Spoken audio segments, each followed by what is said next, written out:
नमस्कार दोस्तों, मैं सोनू कुमार आप सभी का स्वागत है हमारे चैनल पर। किसी कहानी का पहला भाग है जब शिव ने राक्षस को दिया अनोखा वरदान। हिमालय की ऊंची ऊंची चोटियों के बीच जहां हर समय बर्फ की चादर बिछी रहती थी, वहीं कहीं एक घना और रहस्यमयी जंगल था। इस जंगल के बारे में कहा जाता था कि यहां देवता भी आने से डरते थे। लेकिन इसी जंगल में एक राक्षस रहता था। उसका नाम था कालकर्ण। कालकर्ण बाकी राक्षसों जैसा नहीं था। वो बलवान तो था ही, लेकिन उसके मन में एक अजीब बेचैनी थी। वो सोचता था, मैं इतना शक्तिशाली हूं, फिर भी मुझे शांति क्यों नहीं मिलती। एक दिन उसने तय किया कि वो संसार के सबसे बड़े देव भोले बाबा को प्रसन्न करेगा, क्योंकि उसे पता था कि केवल वही उसे असली शक्ति और शांति दे सकते हैं। कालकर्ण की तपस्या। कालकर्ण ने जंगल के बीच एक ऊंचे पर्वत पर जाकर तपस्या शुरू कर दी। उसने खाना पीना छोड़ दिया और दिन रात बस एक ही नाम जपने लगा, ओम नमः शिवाय, ओम नमः शिवाय। साल बीत गए, दशक बीत गए। उसका शरीर कमजोर होता गया, लेकिन उसकी तपस्या और भी मजबूत होती गई। देवता चिंतित हो उठे। इंद्र ने कहा, अगर ये राक्षस भोले बाबा को प्रसन्न कर देगा तो पता नहीं क्या वरदान मांग लेगा। लेकिन शिवजी जानते थे कि हर जीव की तपस्या का फल मिलना चाहिए। भोले बाबा का प्रकट होना। एक दिन अचानक आकाश में बिजली चमकी और चारों ओर दिव्य प्रकाश फैल गया। कालकर्ण ने अपनी आंखें खोलीं और उसके सामने स्वयं भोले बाबा खड़े थे। भोले बाबा ने मुस्कुराते हुए कहा, कालकर्ण, तुम्हारी तपस्या ने मुझे प्रसन्न कर दिया है। मांगो, क्या चाहते हो। कालकर्ण की आंखों में चमक आ गई। उसने सोचा, आज मुझे वो शक्ति मिलेगी जिससे मैं पूरे संसार पर राज कर सकूं। लेकिन जैसे ही वो बोलने वाला था, उसके मन में एक और विचार आया, अगर मैं गलत वरदान मांग लूं तो। वो कुछ देर चुप रहा। राक्षस का अनोखा सवाल। कालकर्ण ने सिर झुकाकर कहा, प्रभु, मैं शक्ति नहीं चाहता, मैं जानना चाहता हूं कि असली शक्ति क्या होती है। भोले बाबा ये सुनकर प्रसन्न हुए। उन्होंने कहा, कालकर्ण, ये प्रश्न ही तुम्हें बाकी राक्षसों से अलग बनाता है। फिर शिवजी ने अपनी त्रिशूल जमीन में गाड़ दी और बोले, मैं तुम्हें एक अनोखा वरदान देता हूं। कालकर्ण ध्यान से सुनने लगा। अनोखा वरदान। भोले बाबा बोले, आज से तुम्हें यह शक्ति मिलती है कि तुम किसी भी व्यक्ति के मन की सच्चाई देख सकोगे। तुम्हें पता चल जाएगा कि कौन अच्छा है और कौन बुरा। कालकर्ण चौंक गया। प्रभु, ये कैसा वरदान है, इससे मैं क्या करूंगा। भोले बाबा मुस्कुराए। ठीक है, अब आगे बढ़ते हैं की ओर। जब शिव ने राक्षस को दिया अनोखा वरदान।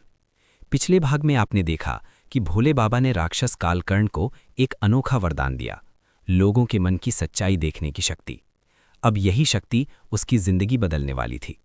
सच्चाई का पहला झटका। कालकर्ण एक गांव में पहुंचा। उसने सोचा, चलो इस शक्ति को आजमाया जाए।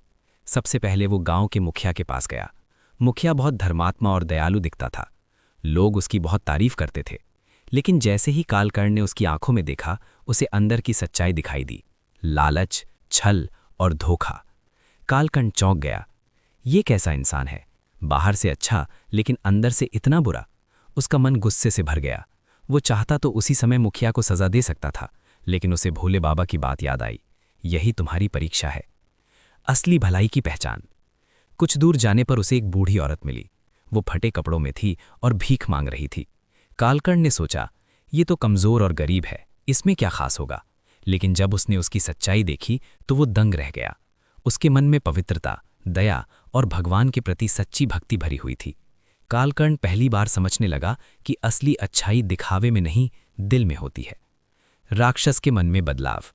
धीरे धीरे कालकर्ण गांव-गांव घूमने लगा। वो लोगों की सच्चाई देखता और समझता।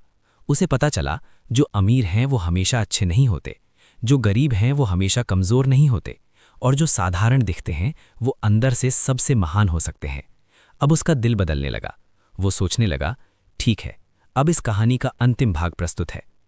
जब शिव ने राक्षस को दिया अनोखा वरदान। कालकर्ण अब पूरी तरह बदल चुका था। जिस राक्षस से कभी लोग डरते थे, वही अब लोगों का रक्षक बन गया था। लेकिन उसकी परीक्षा अभी खत्म नहीं हुई थी। देवताओं की अंतिम परीक्षा। देवताओं को अभी भी विश्वास नहीं हो रहा था कि एक राक्षस सच में बदल सकता है।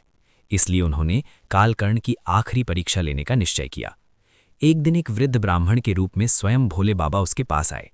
वृद्ध रोते हुए कहा, हे वीर, एक दुष्ट व्यक्ति मेरे गांव को नष्ट करने वाला है, कृपया उसे मार डालो। कालकर्ण ने अपनी शक्ति से उस दुष्ट व्यक्ति को देखा और वो चौंक गया।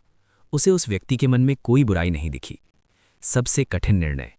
कालकर्ण दुविधा में पड़ गया। अगर मैं इस वृद्ध की बात मान लूं तो एक निर्दोष मारा जाएगा, और अगर मना कर दूं तो ये वृद्ध दुखी होगा। वो कुछ देर शांत खड़ा रहा, फिर बोला, मैं किसी निर्दोष को नहीं मार सकता, चाहे परिणाम कुछ भी हो। वृद्ध ने गुस्से में कहा, तो तुम मेरी मदद नहीं करोगे? कालकर्ण ने विनम्रता से उत्तर दिया, मैं आपकी रक्षा करूंगा, लेकिन अन्याय नहीं करूंगा। सत्य का प्रकट होना। तभी अचानक चारों ओर दिव्य प्रकाश फैल गया। वृद्ध ब्राह्मण का रूप बदलने लगा और वहां स्वयं भोले बाबा प्रकट हो गए। कालकर्ण तुरंत उनके चरणों में गिर पड़ा। प्रभु, मुझे क्षमा करें अगर मुझसे कोई गलती हुई हो। भोले बाबा ने उसे उठाया और मुस्कुराकर कहा, कालकर्ण, तुमने आज अपनी सबसे बड़ी परीक्षा पास कर ली। असली शक्ति का रहस्य। भोले बाबा बोले, तुमने मुझसे पूछा था कि असली शक्ति क्या होती है, आज तुमने खुद उसका उत्तर दे दिया। कालकर्ण ने आश्चर्य से पूछा, कैसे प्रभु? भोले बाबा ने कहा, असली शक्ति किसी को हराने में नहीं, बल्कि सही और गलत के बीच सही चुनाव करने में होती है। राक्षस से देवत्व की ओर। भोले बाबा ने उसे आशीर्वाद देते हुए कहा, आज से तुम केवल राक्षस नहीं रहे, तुम एक रक्षक बन गए हो। जैसे ही शिवजी ने ये कहा, कालकर्ण का रूप बदलने लगा। उसके चेहरे की कठोरता गायब हो गई और उसमें तेज आ गया। अब लोग उससे डरते नहीं थे, बल्कि उसका सम्मान करते थे। कहानी का संदेश। इस तरह कालकर्ण की कहानी हमें सिखाती है कि असली शक्ति बल में नहीं, बुद्धि और सत्य में होती है। हर व्यक्ति बदल सकता है अगर उसका इरादा सच्चा हो। और सबसे बड़ी बात, भोले बाबा हमेशा सच्चे दिल वालों की परीक्षा लेते हैं, लेकिन उन्हें कभी निराश नहीं करते।